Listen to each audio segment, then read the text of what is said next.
How to change your PIN on Signal. Hi guys, in this video I will show you how to change your PIN on Signal. It's so easy and quick, so let's jump in.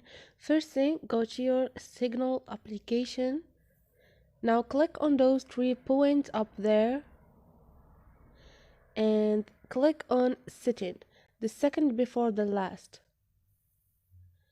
And now click on your account and click on the first option, which is change your PIN.